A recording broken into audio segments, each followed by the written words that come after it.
it to you. Review stuff too. Okay. No. Yes, you're good to 1 minute.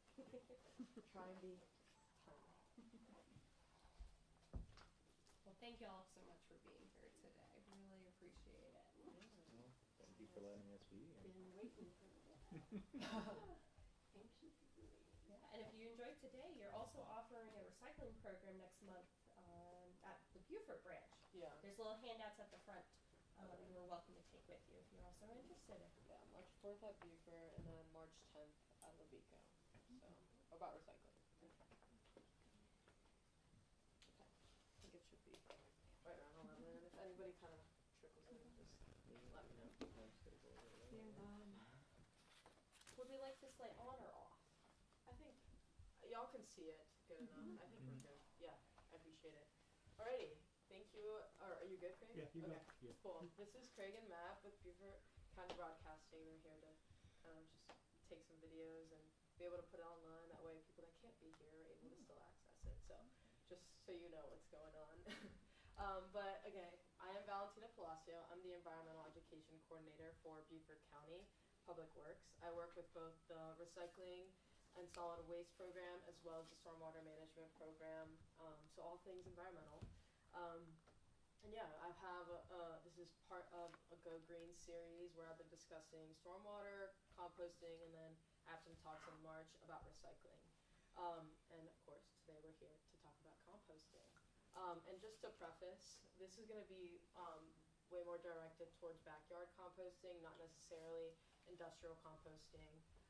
And at the end, I'll kind of recap a few other ways of composting, but yeah, backyard is what we're focusing on here. So just kind of a little run through of what we're going to be discussing. So food waste, why compost, what is compost recipe, because we're going to be cooking up in our compost bins, what goes into the compost bin, what does not go in it, just about the pieces of the compost bin, how to maintain it, harvesting, some tips, and other methods, as well as reducing food waste. So kind of just want to start with baseline, just discussing food waste. According to DHEC, this was, I believe, 2023 data, but this seems to be pretty across the board still, that 40% of the nation's food supply is never consumed, whether that be food wasted or food that is just sold and then just thrown out because of XYZ reasons. That's a lot of food. A lot of food. 40%. That's a ton. And that's in South, this is data points all from South Carolina. The next thing is a family of 4 spends around $1,500 to $1,800 a year on food that goes to waste. So this is food that they're buying and just it's not consumed. It goes bad before they have the chance to eat it. That's a lot of money. It's a large amount of money, especially for people that's a lot of money for. So it's something to put in perspective. And another point in South Carolina, 1 in 9 South Carolinians are food insecure. So 1 in 9 people in our state don't have, they're not sure if they're going to have money to have food the next week or the next day. So I think that's pretty impactful. And then another thing is food is the #1 item that Americans throw away. So that's the #1 thing that we're just so easily throwing to the trash. And it's kind of hard to realize, as that's something that we literally need for life, to live. So just trying to put a few things in perspective when we're talking about composting. So what is composting? It's nature's way to recycle. So it's a natural process of decomposition of food matter that then nutrients break down and create nutrient-rich fertilizer that then could help grow more nutritious food. And it's a slow and natural decomposition of organics. Like I said, everything that I said, it adds soil amendment, so it helps with more nutritious soil, and it's an organic plant fertilizer. So why to compost? As I've mentioned, it improves soil health. It helps reduce the use of inorganic fertilizer, also less water when you're watering your plants because there's so many nutrients in that compost. It prevents erosion because it helps grow more vegetation. It diverts food from going to the landfill. It saves money because you're not buying as much fertilizer from the store. You're just making it in your backyard. And it's also because it's a closed loop system. It's always important to try and work within closed loop systems because they're cyclical instead of linear. And composting is like that. So, the compost recipe. This is kind of one of the biggest things. If you want a secret, this is the secret to composting. All of these, and we'll talk about the ratios in the next slide, but you need to always have browns, which they're going to be carbon materials, and I'll go over what that is. Greens, which are nitrogen-rich materials. Air is necessary, oxygen. It helps create the composting cycle. Water, of course, you need to water compost, and then heat. So you need the sunlight and the sun to help cook your compost and generate a certain heat that then creates the breakdown of all these organisms. So this is the ratio. You're going to need to have 3 parts green to 1 part of, 3 parts brown to 1 part of green. And here is kind of this is a list of common browns and greens. And like I said, browns are carbon materials, so think corrugated cardboard, dried leaves, sawdust, wood chips, stuff like that. Also, I'll list some of them off, like dryer and vacuum cleaner lint, crushed eggshells is a brown, hay and straw, also browns, old brush, shrub trimmings, prunings, paper towels, towel rolls, sawdust, wood chips, shredded newspaper, stuff like that. And then nitrogen materials include bread and grains, coffee grounds, paper filters, green leaves, so food scraps from when you're cooking, so shaving the carrots, apple cores, banana peels, all this type of stuff. This, I think, if you have issues with your compost bin, I honestly think that 80% of the problem is the ratio of browns to greens. So that's something to think about and just remember.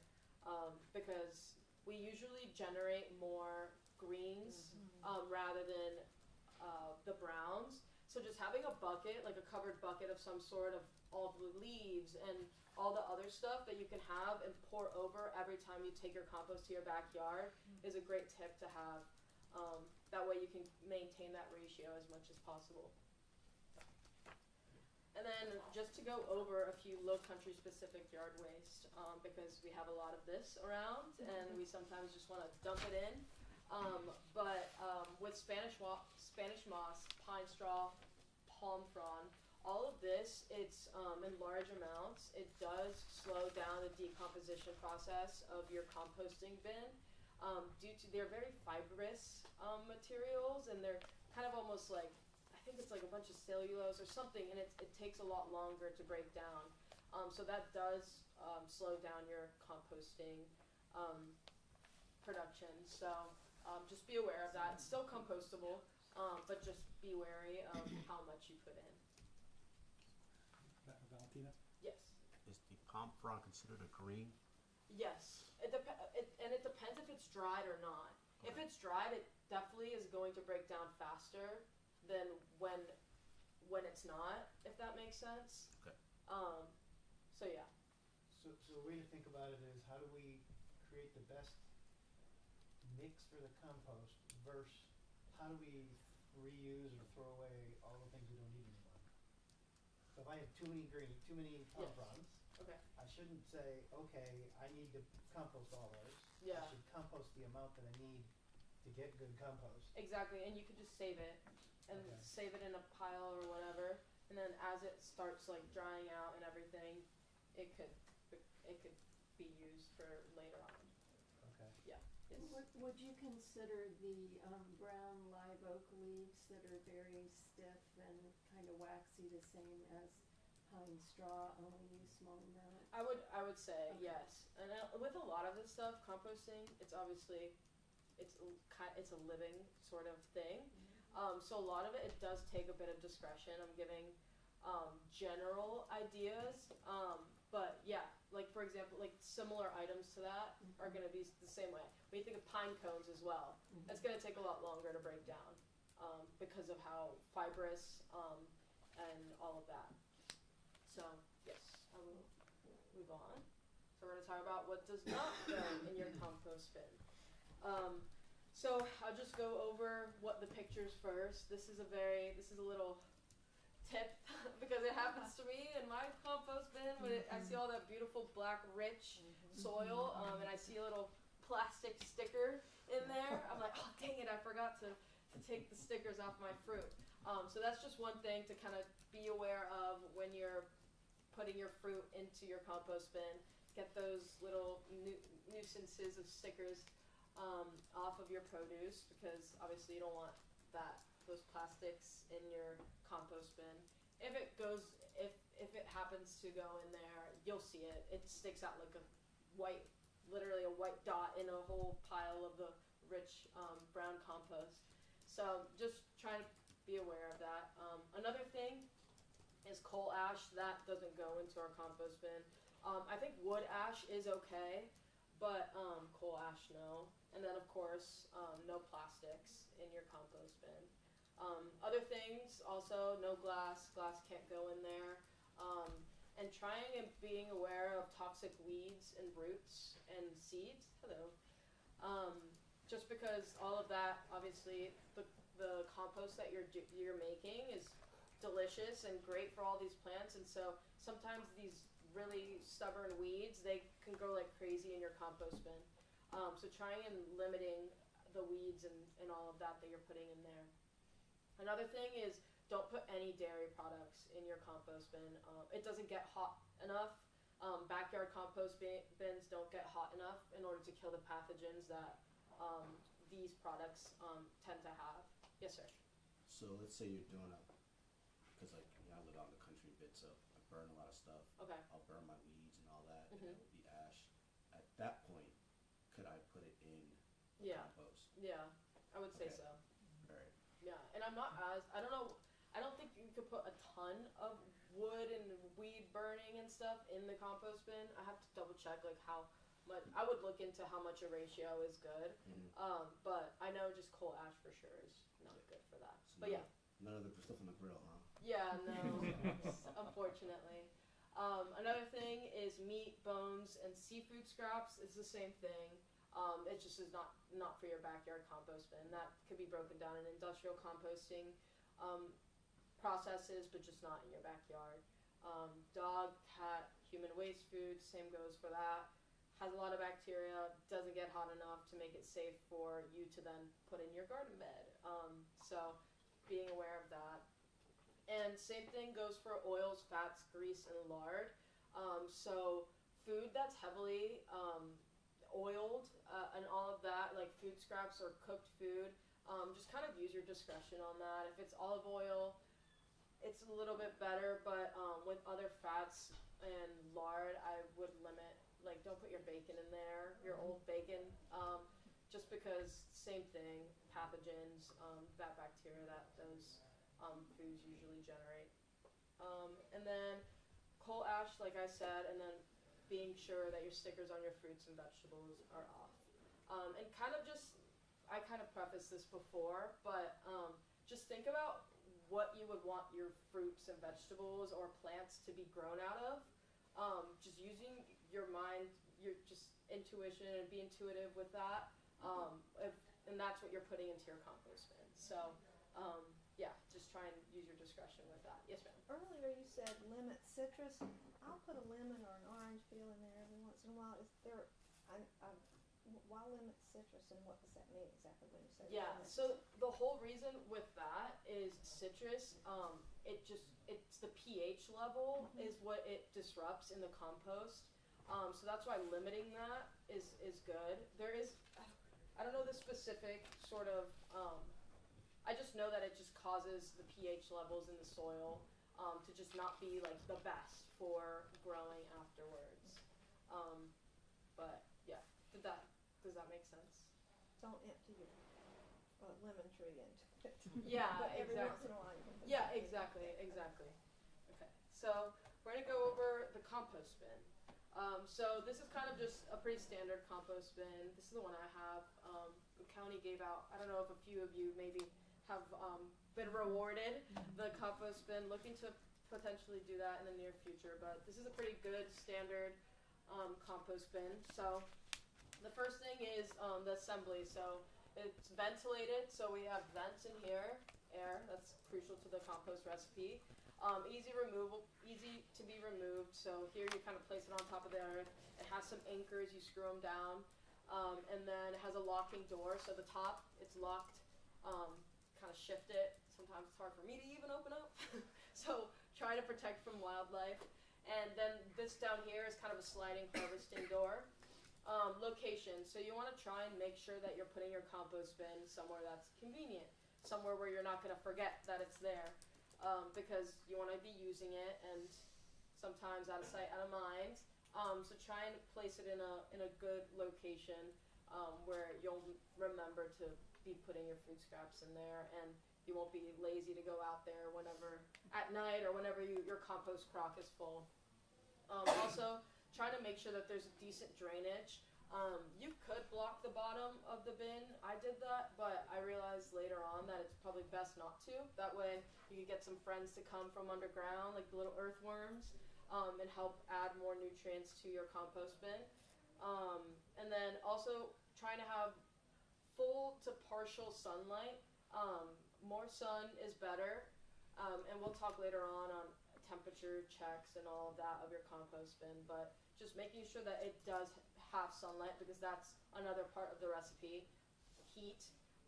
So that way it gets everything to be broken down in the proper ways.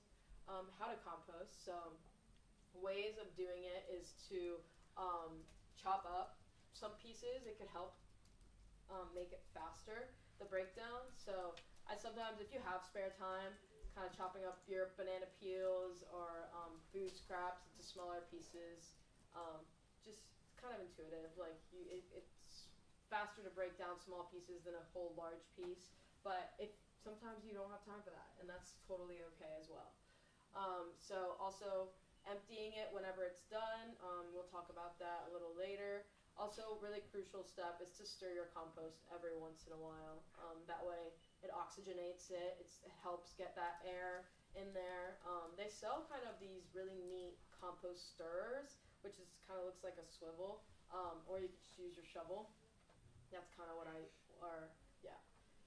that's what I use. And then just making sure it's covered to help with pests and all of that. Yes, sir. Does cooking alter the nutritional value of? That's a good question. Like placing cooked food scraps. Right. Well, I've heard some people say that they microwave a lot of raw vegetable scraps. They definitely will break down easier. Mm-hmm. But I just wonder if there's a. Oh, prior to putting it into the compost bin? Right. That's interesting. I honestly would say yes. I would say yes, but that's just me using my background knowledge, educated guessing. But yeah, because heat tends to I don't know. Destroy things. Does anybody know? No, I don't, experience but with that? I used to, when I started composting, I would keep a bag in my freezer, and because to reduce fruit flies and things like that, and someone probably smarter than me said, I told him about that, and he said, oh, that's really smart. And I know he had a reason for saying that's really smart, probably because the way it breaks down, but I used to do that a lot. And the compost was great. I mean, I don't know if because of the water, whatever happens in that freezing process. So the thing with freezing, and we'll talk about that tip. She just gave away a good tip. But when frozen vegetables, it's said to have a higher nutrition value due to because I'm kind of going off on a tangent here, but I think it's pretty interesting. Food, when it's frozen after harvesting, it maintains its nutrient values. So So that's why it's important to, they say that if you have regular vegetables that you get from the grocery store, the longer that they're out and like from harvested, they lose their nutrients. Like the longer from consumption to when they were harvested. So that's why frozen things, it like kind of pauses and it maintains all the nutrients from when harvested. So you're kind of like pressing pause, I guess, but that's more of a technical answer. The heat thing, I'm not really sure though. I would be curious to know that. Yeah, I would, for that microwaving thing, it probably does help break it down, but the way microwaves work, it uses water to basically heat up inside and just basically heat it up from the inside. So I personally, I wouldn't use it because it's just the breakdown process for microwaves for me is like not something that I would want to do. I'm gonna try to microwave my food as much as possible anyway. Yeah, that's the same with me. So I just, I mean, but it does help as far as heat's concerned. It does generate way more heat, you know. So it's kind of like a give and a take. Yeah, yeah. it'll break down faster, but it could have less nutrition value to it. Next thing, harvesting. So you can kind of harvest as your compost pile goes along, or you could just wait for the whole bin to be to then harvest it. And another extra step that you could kind of do is use a screen sifter for your composting to kind of sift out those bigger chunks and pieces of items that you place in there that may not be fully broken down. Like sometimes onion peels, they take a bit longer to break down, and you can kind of see those in your compost. And then you can kind of just throw the stuff that you sift out right back into the composter for the next batch. And here's another kind of broken down diagram of the compost bin and its parts. So as I mentioned, the locking top, helping with pests, critters, all of that. Cone shaped, just easy for placing it somewhere. The side ventilation is important to look for if you're in the market for a compost bin. And then the locking harvesting door, which is right there on the bottom. And then, like I said, it has those pegs on the bottom. We get some crazy winds down here, so it's good to kind of have that when it's not full yet. And also for wildlife to not knock it over or get nuzzle in there. I know those squirrels are pretty handy and smart. So yeah, those are some. Roughly how big is that unit? This one I believe is like. From looking. Yeah, I feel like it's like 30. It's pretty big. 35 gallons. Okay. Yeah, Yeah. I would say it's than you probably to think. here. Yeah. And then like that big. Yeah. Yeah. Oh, okay. Yeah, it's 3 pretty feet large. at the bottom, probably. How, Yeah. how hard is it to stir back from the top? How hard? Yeah. I mean, I definitely like hit my knuckles on the side a little Yeah. bit. Yeah. But that's why I would recommend. I mean, it depends on what you want to do, but you could probably find at Lowe's or something that sort of corkscrewer big thing that helps sift it. Yeah. That way it's like a little easier. I have a tumbler Pardon me? myself. Paint mixer. Or a paint mixer. That's also With a power kind of- drill. With Yeah. a power drill. Oh, yeah. I'm Like not, for I'm concrete. not 3 feet really long. good with that. I have a bad wrist. I use a pitchfork. I have for 20 years, and I've had an earth machine. I just moved, and I don't have an earth machine anymore. I'm dying to get another earth machine. But a short pitchfork, Mm-hmm. Yeah. it's so easy for somebody like me to do. Okay, good tips. Highly recommend it. Yeah, that way you can kind of just it's like a bigger fork, and you're just like mixing it Yeah, up and back. I have a tumbler, but I saw when the county was giving those away, and I thought about it, but once I looked at it, I wondered how hard it would be to stir it. Yeah, because tumblers, that's the whole convenience Yeah. factor of that, like being able to just toss it around.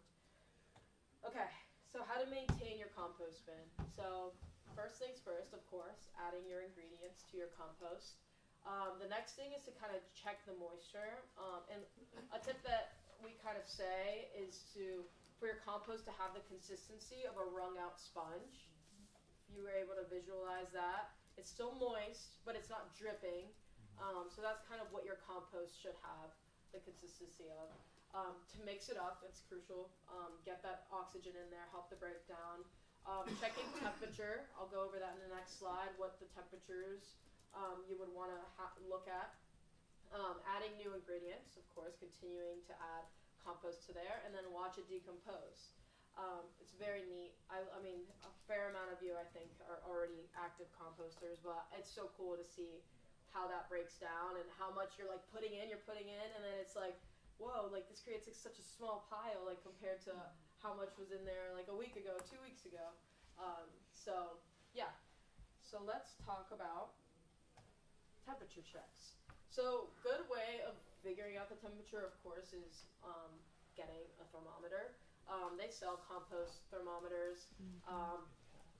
It's a bit more technical. I don't like it as much as I probably should. But I think if you're just starting off, it's definitely great to kind of get a gauge for how much what the temperatures are and being able to actually check it. So you can kind of get a compost thermometer. Sometimes you could use like the guns that do it with a laser. But what you want to look for in your compost pile to have around 130 to 160 degrees Fahrenheit. That's a good breakdown point, and that's when you know it's working. The chemical and bio breakdown is happening, and it's important to do that because of breaking down those pathogens that may be generated in there. And then just trying to not overheat. That's why you just try and be very aware. Everybody's yard is different. You know where the sun sets and rises in your yard. So kind of you be aware of the earth when you're placing your compost bin in your yard, because you don't want it to always overheat. And if it's overheating, all you could do is just add more water, and then that way it helps cools it down. And then also adding greens helps cool down your pile if it is overheating. And if it's not hot enough? And if it's not hot enough, then you have to find a better location to More sun. to put it in, and that's the only real way to get it warm. And that's another reason why like composting in the summer is great, is because it's definitely going to go a lot faster. Clearly in the winter months, it's going to be a way slower process. So the way I approach it, I kind of do seasonal composting, even though it's so sad that I'm like, oh, I could compost this right now, but it just wouldn't work as effectively as it would when it's clearly sunshine. But we don't have to worry about that only for a few months around here. So you could pretty much be composting year round. So yeah, there's that. So how do you know when your compost is ready? A good way to know is by eyesight, you can tell that there isn't any big chunks in there. Everything is relatively broken down. The pile then also begins to cool. It isn't as hot anymore because it's just good and it's not cooking anymore. It's done. And then there's also no strong odors. So like in the beginning, there's a little bit of a smell with your composting bin, especially sometimes if we leave a little bit of exposed greens on top, but once it starts finishing up, it literally just smells like really rich earth when it's ready to use. So, ways to use your compost once it's done. There's a lot of ways of using it. Some of the ways that you can use it is adding to your potting soil. So your plants in your homes, it's really great to add in there. Using it as mulch, so around some trees, also like put it here. Anywhere you really want to mulch around your bushes in your yard, all of that is great. Adding it to your garden beds, those of you that are gardeners, it's really great to put in your garden beds. Helps all your whatever you're trying to grow in there, or give it to your friend that's a gardener. Give it to your neighbor. Also spreading around lawn. So we have my yard. There's some stubborn grass pieces that just don't want to grow. So adding some in there has helped. So you could do that as well. And then also adding just to like general landscape. It's really beneficial. So inside the house is okay? Yeah. It could be used in your plants, in your, I put it in my house plants. Yeah. It's just like a fertilizer, a natural one that you made yourself. So here are some tips for composting. I think these are really helpful. As you mentioned, I think the best trick that out of here is storing your food in the freezer, just because flies are an issue. Inevitably, even without the compost bin, whenever the crock, when it's on the counter, there's always flies because we like having our doors open and stuff when it's nice. So placing your compost bin in the or compost crock, like your food scraps, in the freezer is just nice because it keeps everything non-smelly until you're able to take it out. And also, we all need to clean out our freezers, let's be honest. So it could be a good time to get some space out of there, get some old stuff that I think is probably freezer burned, and be able to make some space for your compost crock and food scraps before you take it out. Another thing is to use small twigs, sticks, and leaves from your yard. That could be a good brown material. Using a small container, something that's easy for you to carry out, and also not something super big because you don't want that to just be piling up. Something that use your discretion on how much you use and how frequently you want to be like going outside, but not too big of a container where it's just going to build up. And another thing is chop up kitchen scraps. Like as I mentioned before, it does help with the breakdown process. If you have the time to do it, you could do that, but not completely necessary. Yes, ma'am. Any suggestion for eggshells? So I'll crumble them up. Yeah. But at the end of the day, they're still there. Those definitely take a while. Crumbling those up, I think, it's a good bet. I wouldn't worry too much about it though. I mean, I put eggshells even in my plants, like not even through going through the compost bin. They're gonna take a little bit longer. So, but yeah, crumbling them up definitely helps. At least they won't be like as together. Yeah. So you said the grass clippings is good to put in your compost, but not to put like weeds in there. Yeah. So our grass Is weeds. is like a mix. Yeah. We have some grass and we have a lot of green stuff that probably is not really grass. I gotcha. So would it be better to just say let's not do that because we don't really know Yeah. for sure? Yeah. I would Okay. say so. Our front yard maybe, but the backyard. Yeah. Or even Definitely letting it dry Yeah. before, like that could be a good way, like kind of what you were saying, like you burn your weeds. Mhm. So like letting them dry out so they're not as like living and able to survive Grow. in it. Yeah. Yeah. So that Okay. could be a good way. So Yes, how ma'am. about if you fertilize your yard? Pardon me? How about if you fertilize your yard and then use the grass clippings? What's the story for that? No. That's another thing that just thinking about what you would want to put in your compost bin and then grow. So if you do spray for like mosquitoes and stuff, just be wary of that. Because those are chemicals, and then that they're going to be put into your compost bin that you're then going to grow food out of. So just using discretion, I would say with that is a good way. I have two questions. Yes, ma'am. One, how frequently do you stir? So for that, it depends on how much you put in there and how often.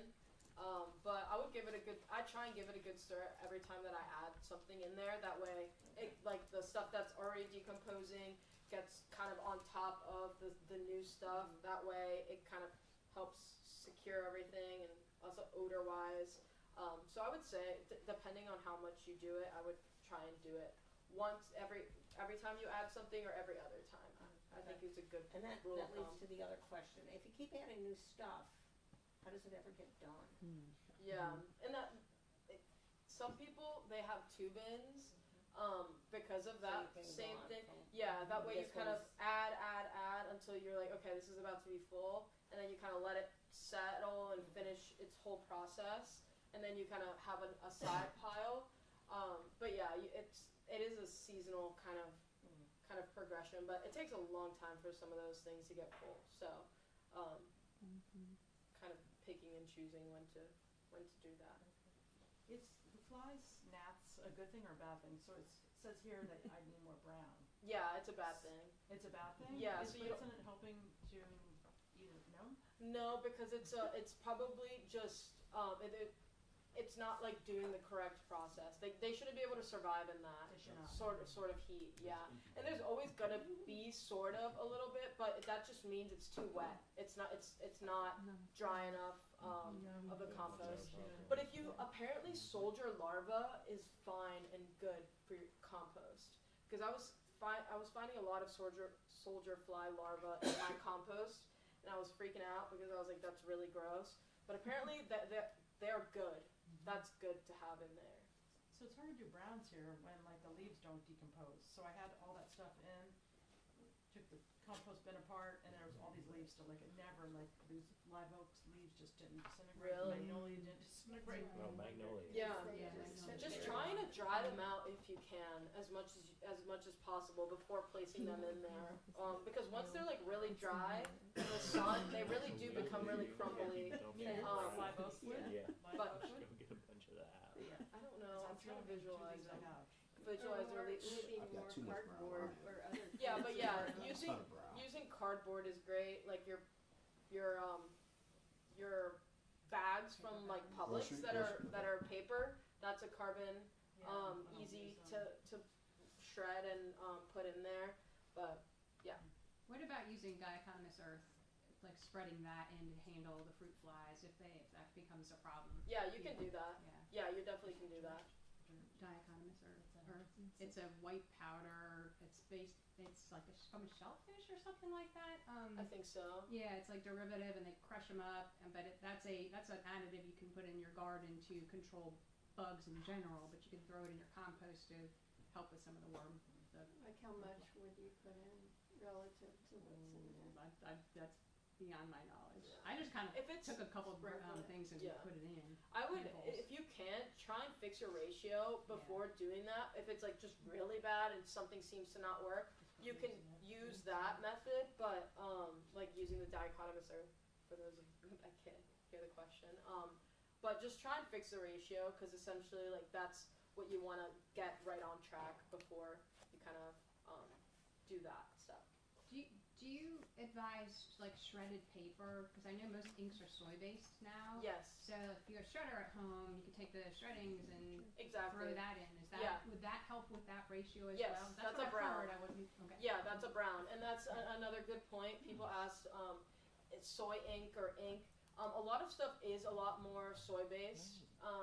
Some ink obviously isn't, but again, you kind of have to just use your discretion. A little bit is fine, but a ton of like whatever chemical based ink is obviously not going to be great. So again, just try and use your discretion with that. But newspaper, for example, I believe is all printed soy based. Even like print on cardboard, which could be used as a brown, a lot of them is soy based. So yeah, this is a great slide. We have something similar in all the handouts that I gave you all with the troubleshooting, but this is a good one as well.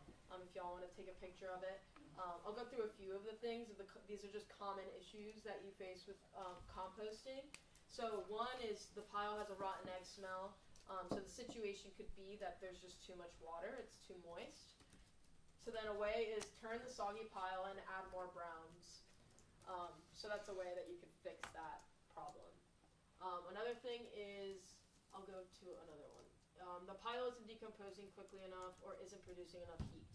So it could be that your pile just isn't big enough, it's too small, or the material is too dry, so you need to add more nitrogen materials or watering your compost bin.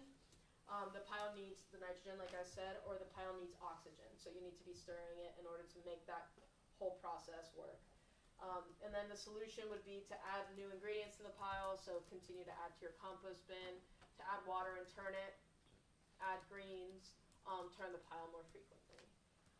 Another thing, let's talk about flies or gnats around. So the greens are exposed. So a lot of the time too,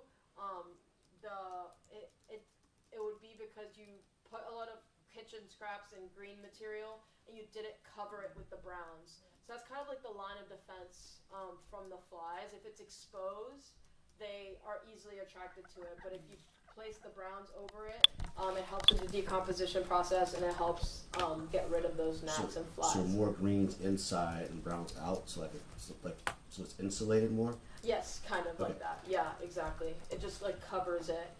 So then as the greens are decomposing, it's not as if it's gonna be has like a blanket of safety from the browns helping it. So yeah, just checking the items of what you're placing in there. If they're exposed, putting browns over it. So let's talk about a few other composting methods. I'm not going to go into detail of any of these, but I think it's kind of neat to just know of other ways that you can compost.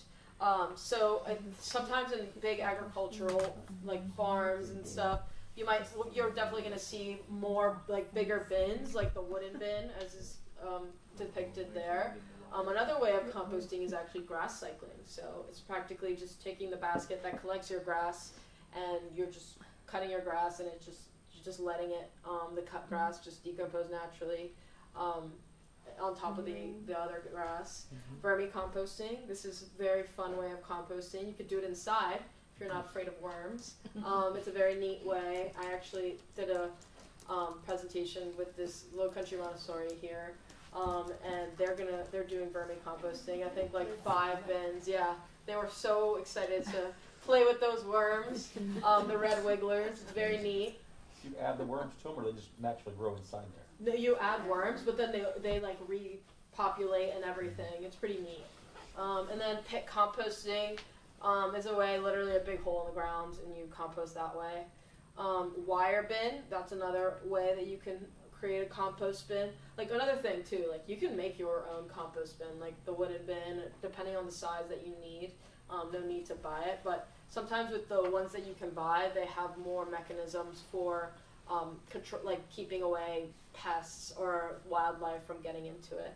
And then 3-section bins, same, it's like exposed, but it's kind of to your point, you have 3 different sections to kind of have different compost bins going on. We're all talking about composting. We're of course wanting to reduce our food waste. So let's talk about ways that we can just reduce food waste in general. That way we're not having to, it's good to compost because inevitably we're going to have food waste, but in other times we want to just not put a whole banana in the compost bin because it went bad. We want to eat that banana and only put the peel. So I think this is a very neat diagram. This is generated by the EPA in 2023 is when they made this. It still holds true, but they kind of did a comprehensive study and kind of looking at deep diving into what is more sustainable versus less sustainable. And I actually learned a lot from this when I was thinking of maybe doing like a pumpkin composting, and I was like, should I compost them or is it better to feed pigs with them? And my question was answered here. So the first thing to do, the most sustainable, environmentally friendly thing to do is to prevent wasted food. That's the first thing. That's the most preferred. The next thing is to donate or upcycle. So donating food, unused food, is more sustainable, of course. There are other people that can consume it. And upcycling, I was kind of curious. I was like, what does upcycling food mean? But maybe using your onion peels or your orange peels to create clean household cleaning products. Or your onion peels, you could make it into a powder, and it could be your onion powder, that type of stuff. You could do that at home, but also this is kind of in a commercial way as well. And then the next thing is with your food. If you can't prevent wasting it, or if you can't donate it or upcycle it, feeding it to animals is the next best thing and the most environmentally friendly. And apparently also leaving it unharvested is fine. Because I guess a lot goes into, like, if you know that you're not going to consume the food, there's so much sort of like energy use and like carbon that's generated from like using a tractor to harvest the food and all of that. So just leaving it there is just more sustainable. Composting is the next thing. So it's 1, 2, 3. It's a 4th thing. So we want to just try and go in that order. Or anaerobic digestion. So that's a different mechanism where it doesn't use oxygen. So anaerobic means without oxygen. Compost is with oxygen. The way that things break down. And then the next thing is applying it to land. So using it, sometimes people, like industrial compost is used for topsoil, just because it helps just grow other stuff. So that's some of the, towards the end of the least preferred. And then the last one is to avoid completely, is to send down the drain to the landfill or incinerate. A lot of places they burn trash and to generate energy. But if this interests you, I would go. I read through the whole page if it's still up at this point, but I would take a look at this website, and it kind of goes into each category to explain why this is the cycle that they recommend. It's really, really interesting. It takes into account shipping of the food, the energy for it collecting, and all of that. So I really recommend you looking into that if it's of interest. But I think that's really cool to know when you're thinking about food waste in general. So these are some other tips on reducing your food waste that you can kind of use. So the first thing, I'm going to go kind of clockwise here. Meal plan and meal prep. This kind of helps if you have time on the weekends to prep for your week before. I know your tired self throughout the week is gonna thank you for doing that. At least one or two things, like a breakfast, which is very easy to meal prep. That just kind of helps to not waste food or like stuff to go bad because you just become lazy to cook during the week, and then it gets to the end of the week and the stuff is already bad. So that's a good way of doing it. Storing food correctly.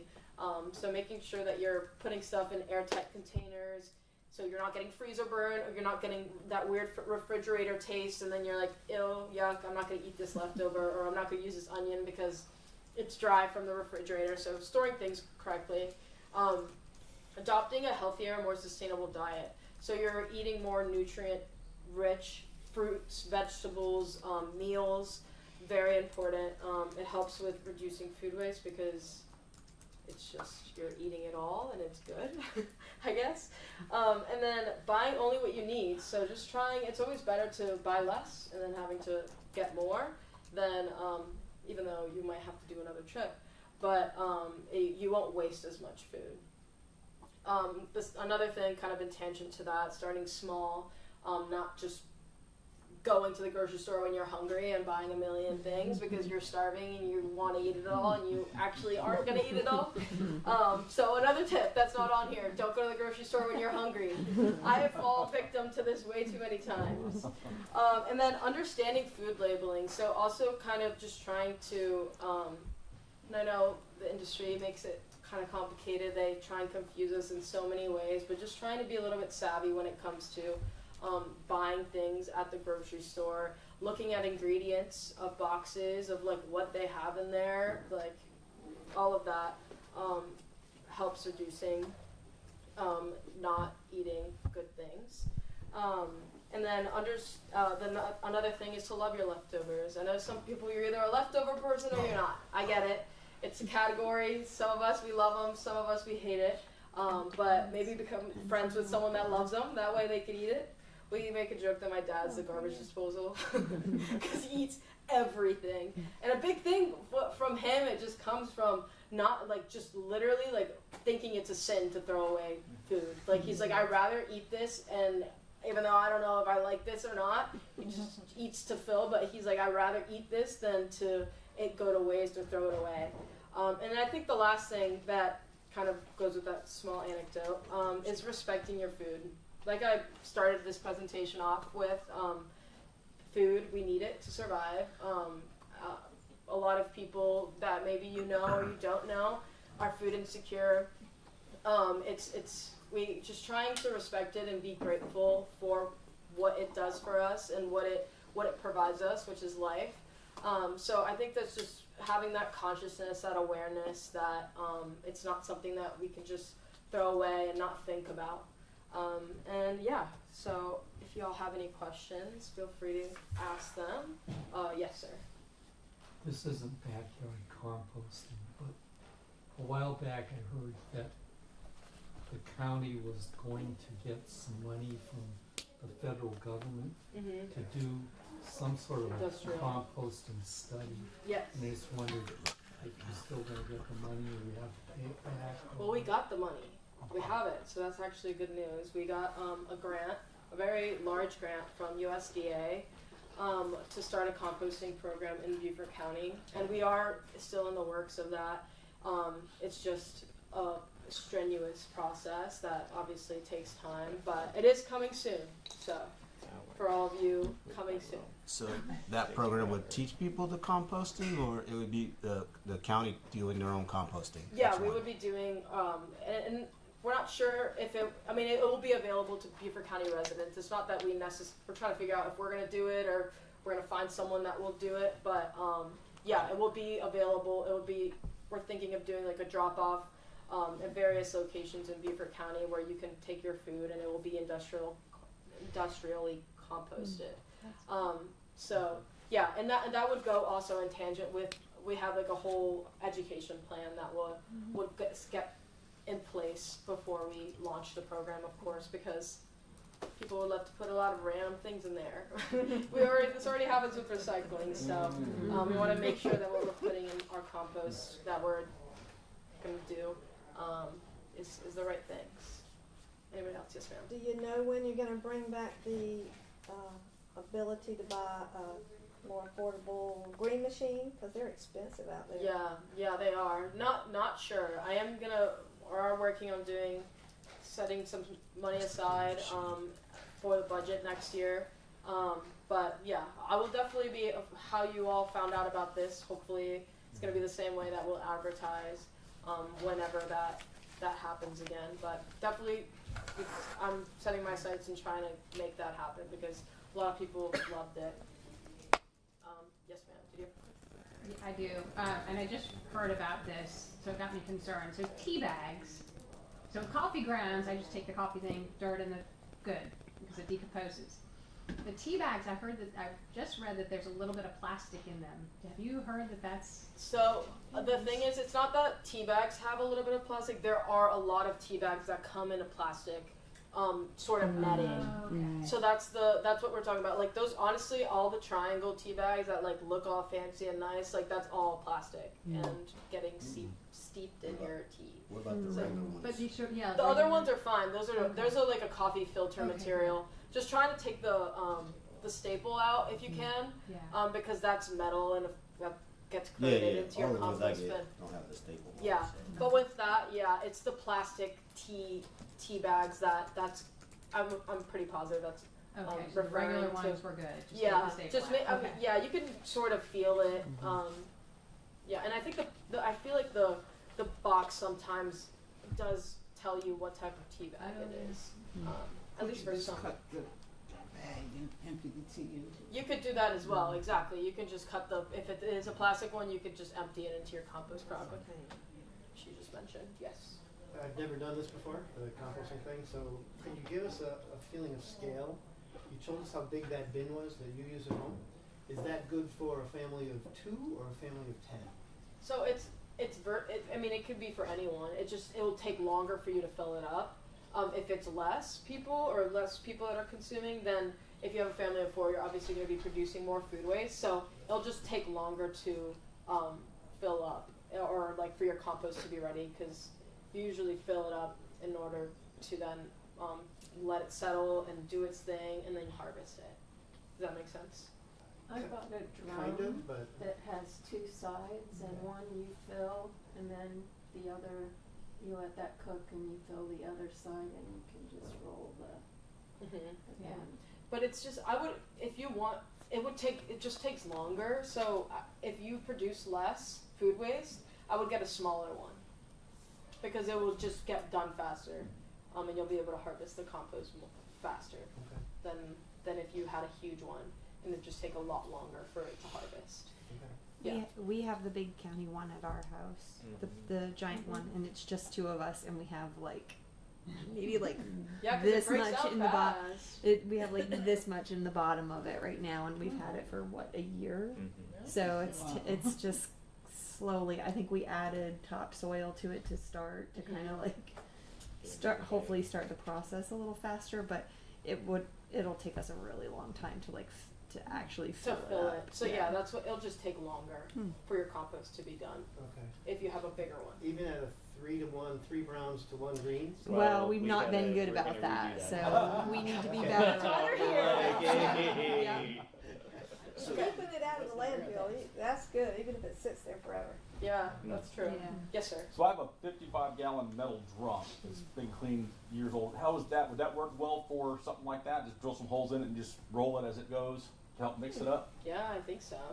I would look online just to make sure, because the biggest thing is making sure you have proper ventilation. Mm-hmm. You have oxygen that's able to be put in there. But yeah, you can DIY a compost. Mm-hmm. I don't want to say bin because it doesn't have to always be a bin. It could be like a wooden like a wire fenced in area. But yeah, get creative with it. Mm-hmm. Just Yes. kind of piggybacking off of what she's saying, is there when we talk about the ratio, if I have this huge bin and this little bit of compost, it sounds like it's taking a while, right? Mhm. So is it smarter to have, like the same way when you store something in a plastic bag, you want it to fill it up as much as possible, and that way it works better. So in other words, if the container is small and I have a small compost, shouldn't theoretically that work faster than Yeah. something else that Yeah. is just too much space in between? Yeah, for sure. Okay. Yeah, I think definitely it would. I'm trying to visualize that. I think as long as you have the proper ratio, you're getting the heat, you're getting the air. Mm-hmm. Like whether it's a bigger composter or not, it's still gonna work. Okay. It's still gonna work. It's not like it'll work better or less better. It's like a container in any way. Like I don't think like how full it is. So it's just more about the ratio. I think the ratio is kind of the Okay. biggest secret. Because I know in there sometimes it says if your compost doesn't seem like it's working, the pile is too small, so add more. But I think it's adding the proper ratio. And that's 3 brown to 1 green. Yes, ma'am. Yes, ma'am. Well, there's Okay, a lot of weeds. so, and if you have any further kind of questions, like please feel free to come and talk to me afterwards. But I did want to share, this is a QR code to like a mailing list to be able to join. And I'm just kind of collecting emails to let you know when other environmentally related presentations, workshops, or things are happening. So if you're interested in doing that, there is that, and I could share that. And then here also, I do want to share, they have this I think here, but we're in Beaufort County, we're looking at modifying the plastic bag ordinance. So if you're a business owner that does food service, if you have any friends, please fill this out. We're trying to gather as much information on whether Beaufort County wants to modify the plastic bag ordinance to ban all plastic bags, and we're also kind of gauging for styrofoam products, etc. So please scan this on your way out and fill it out. We want to, obviously this is open to the public where we need to get feedback, so check this out on the way out and share with your friends. And also, like Fiona mentioned, the branch manager, she has some sort of handouts over here, so kind of take a look. I brought some recycle guides.